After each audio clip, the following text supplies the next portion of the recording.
नमस्कार। गीता ज्ञान के इस 14वें अध्याय में आप सबका बहुत बहुत स्वागत है। इस 14वें अध्याय में भी भगवान कृष्ण अर्जुन को रजोगुण के बारे में बता रहे हैं। वह बता रहे हैं कि इंसान काम तो करता है पैसे के लिए, फिर उस पैसे से अपने ज़रूरत को पूर्ण करने की कोशिश करता है और ऐसा करते करते उसे बहुत आनंद आता है। बार बार यही क्रम उसका चलता रहता है। यही तो रजोगुण के लक्षण है। इंसान अपने कर्मों के लिए कर्म नहीं करता है, बल्कि अनावश्यक चीज़ों को भोगने के लिए कर्म करता है। काम करके फल की अपेक्षा करना और चंचल मन, यह सब रजोगुण के कारण ही तो होता है। जब कोई व्यक्ति काम न करते हुए भी आनंद से रह पाता है, वह अपने ही अज्ञानता में खुश रहता है, पागलपन की हालत में रहता है या किसी भी मोह की वजह से अपना काम करना छोड़ देता है, तब इसका अर्थ है उसमें तमोगुण बढ़ रहा है। तमोगुण को अत्यंत अविवेक कहा जाता है। विवेक तो उसे कहते हैं सही और गलत के फैसले को विचार करने की क्षमता। जब यह क्षमता एकदम ही खत्म हो जाती है, जब उस प्राणी को समझ ही नहीं आता कि वो जो कर रहा है वो एकदम गलत है और वह बस करता ही चला जाता है, तो समझ लीजिए कि वह तमोगुण के वश में है। भगवान कृष्ण आगे बता रहे हैं कि हे अर्जुन, इंसान जब मर जाता है तब उसका हिसाब किताब भी होता है। उसे मरण के समय की अवस्था का फल कहते हैं। कर्मों का वही खाता खुलता है और जीवन के कर्मों का फल वही मिलता है। तो जब कोई मनुष्य सतोगुण के होने पर मृत्यु को प्राप्त होता है, तब वह उत्तम कर्म की वजह से निर्मल स्वर्गलोक को प्राप्त हो जाता है। निर्मल स्वर्गलोक मतलब जहाँ सब कुछ निर्मल है, जहाँ पर लोग भगवान के ज्ञान को जानते हैं, जिसमें सतोगुण का भाव ज़्यादा होता है। तो ऐसा व्यक्ति मरने पर स्वर्ग में ऐसी जगह में जाता है जहाँ सब ज्ञान ही ज्ञान है। मृत्यु लोक की तरह अज्ञान वहाँ नहीं है।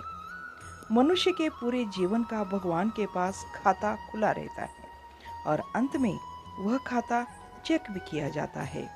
अंत समय में जब कोई मनुष्य रजोगुण की वृद्धि में मृत्यु को प्राप्त हो जाता है, तब वह सकाम कर्म करने वाले मनुष्यों में जन्म लेता है, यानी कि अतिलोभी फल की अपेक्षा करता ही रहता है।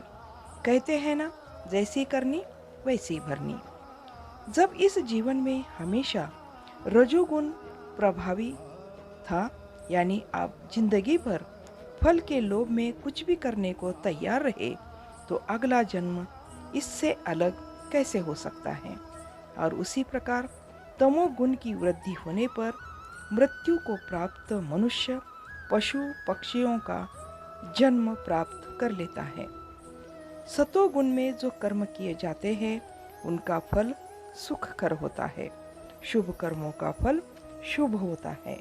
सात्विक कर्म करे और सात्विक फल न मिले, ऐसा कैसे हो सकता है।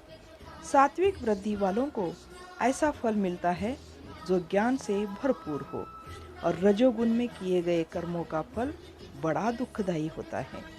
जब लोभ होता है तब बेचैनी में बस वह लगे रहता है, उसमें शांति सुख आनंद नहीं रहता। इसका पता नहीं चलता, परंतु असल में तो वह इंसान अंदर से बड़ा दुखी होता है, क्योंकि जो सुखी होता है वह तो संतुष्ट होता है, वह शांति में होता है। और तीसरा, तमोगुण में किए गए कर्मों में का फल तो अज्ञान होता है। जब आपको पता ही नहीं आप क्या कर रहे हैं, आलस्य और पागलपन की हालत में आप जी रहे हैं, तो बदले में बस अज्ञान ही तो हासिल होगा।